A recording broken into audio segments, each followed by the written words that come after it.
Oke bos, ketemu lagi dan saya pengen bahas tentang situ lagi karena menurut saya perkembangan situ luar biasa dari komentar di YouTube juga. Terus ini saya pengen tanya untuk misalkan kita memilih burung situ itu ciri-cirinya apa aja bos untuk burung situ yang mau dibawa ke lomba? Dari pengalaman saya, yang pertama kita harus mengetahui jenis kelamin. Jenis kelamin. Yang kedua mental. Yang ketiga volume atau suara. Yang keempat itu umur. Umur. Oke. Yang pertama jenis kelamin. Untuk membedakan jenis kelamin jantan dan betina pada burung situ itu biasanya dilihat dari apanya bos? Ya kalau menurut pengalaman saya, ibaratnya kayak versi saya loh. Kadang-kadang kan lain-lain ya, pendapat kan lain-lain. Ya. Itu yang lebih muda itu misalkan dari warna bulu. Warna bulu. Biasanya itu kalau laki-laki itu kebanyakan itu bulu lebih pekat dari yang cewek. Ibaratnya kita ambil contoh lah, misalkan kayak ini kan ada dua jenis burung. Ibaratnya kita kan harus bisa memahami. Ibaratnya kalau misalkan yang laki-laki pasti garis putih itu lebih ketat, lebih pekat lah. Kalau yang perempuan itu dominan agak semu-semu kuning. Oh, itu yang betina pun Itu yang betina. Mungkin dari kalau yang udah memahami mungkin dari kepala pun sudah beda. kayak gitu. Iya, dari bodi kepala udah beda, terus dari mata pun juga udah beda. Terus kalau dilihat dari bodi kepala itu kepalanya gimana kalau jantan dan betinanya? Kalau menurut aku sih dia kepala lebih kecil. Oh, lebih kecil. Iya, itu kebanyakan betina. Dan dari mata pun udah beda juga. Ditandai dengan Dia dari garis kelopak mata itu udah beda. Dia juga lebih pekat loh. Terus untuk masalah body, full bodinya untuk besar kecilnya apa? Itu bisa dilihat dari itunya apa? Kalau body ibaratnya dominan sih, ibaratnya tergantung burungnya sih. Ada yang cewek yang besar pun ada, yang laki-laki kecil pun ada. Tapi kalau menurut aku ya lebih enak itu dari warna bulu lah. Ketika kita memilih jantan dan betina, kita belum mengetahui warna ataupun apa tadi cirinya, tapi untuk betinanya juga bisa segacor jantannya apa enggak? Kalau menurut kegacoran mungkin bisa gacor, tetap bisa gacor. Betina pun bisa jadi ceplekan juga. Cuman dia lebih ke dominan cewek dari suara loh. Oh, suaranya, pembawaannya Iya, mungkin. pembawaannya itu nggak mungkin hilang. Dia pasti ibaratnya kalau orang bilang itu ngeleper lah, bunyinya tetap ngeleper. Mungkin dia cuman kayak cuman kayak gitu aja. Itu Kebanyakan yang itu mendominasi suara pada situ betina. betina. Iya. Terus tadi kedua masalah apa tadi bos ya? Yang kedua volume. Volume. Itu volume sebenarnya kita beli burung yang mungkin dari ongyokan mungkin. Itu volume bisa dicetak atau bawaan sih bos? Kalau pendapat saya, volume itu udah karakter burung itu sendiri. Tapi misalkan burung rada serak atau gimana, itu masih bisa ditangani lah. Kayak gitu. Jadi jenis kelamin, volume harus keras ya bos ya? Iya, untuk buat sirtu gantangan, yang utama volume wajib keras. Karena kalau volume kurang, ketilep sama sirtu lain, kayak gitu.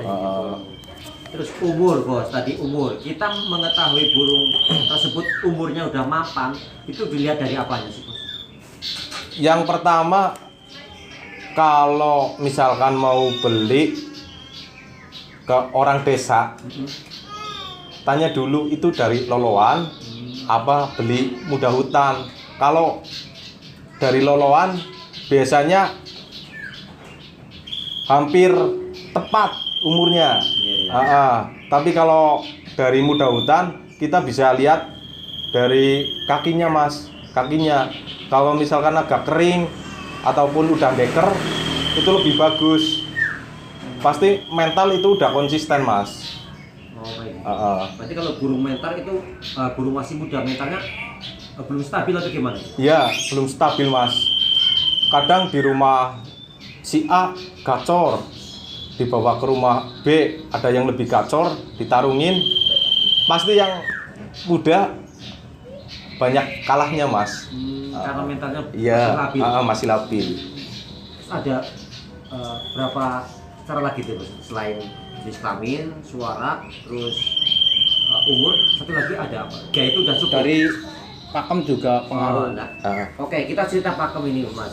Untuk penilaian di burung sintu, untuk pakem yang masuk dalam penilaian itu yang seperti apa? Ya kalau menurut aku sih ibaratnya kebanyakan yang main sirtu itu dari pakem ngalas. Ngalas. Ibaratnya ngalas kan ada macam-macam.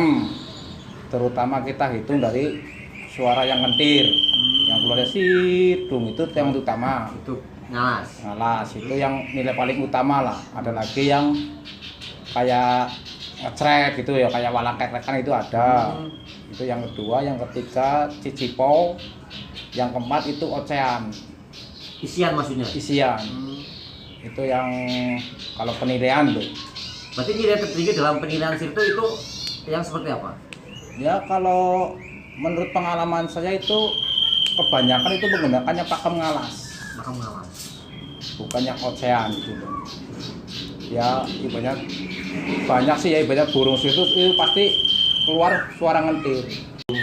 Situ yang akan kita bawa ke lomba. Kayaknya tadi mental ya Bos, kita pernah nyebutkan mental tadi. Iya mental. Itu gimana untuk kita mengetes burung sirtu itu bermental, mungkin mentalnya kuat, ya itu gimana? Salah satu caranya untuk mengetahui mental, kalau bisa mau beli burung sirtu, bawa burung sirtu yang udah jadi, kita tempel di situ. Kalau burung itu ngelawan terus, masih ngelawan, itu kemungkinan besar bisa buat gacor gantangan. Terus selain kita harus bawa burung yang mentalnya udah jadi, apa lagi Bos, untuk mengetes? Ceplekan atau cetretan bisa, itu lebih mudah dalam menyeting. Masalahnya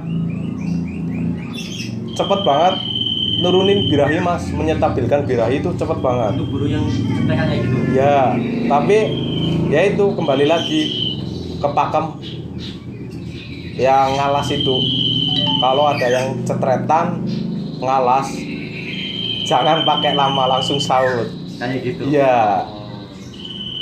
Berarti itu ada 4 ciri ataupun cara pemilihan gacor yang bisa masuk ke lomba itu. Ya. Mental harus ada, vitamin harus jantan, suara harus keras, juga syukur-syukur yang ceplekannya gitu. Ya. Mungkin itu obrolan saya tentang cara pemilihan gacor untuk burung itu. Mudah-mudahan bermanfaat buat para pemula. Para suhu juga makin bersemangat membagikan ilmu kepada para pemula. Mudah-mudahan komunitasnya semakin solid dan sampai peminat. Terima kasih Bos.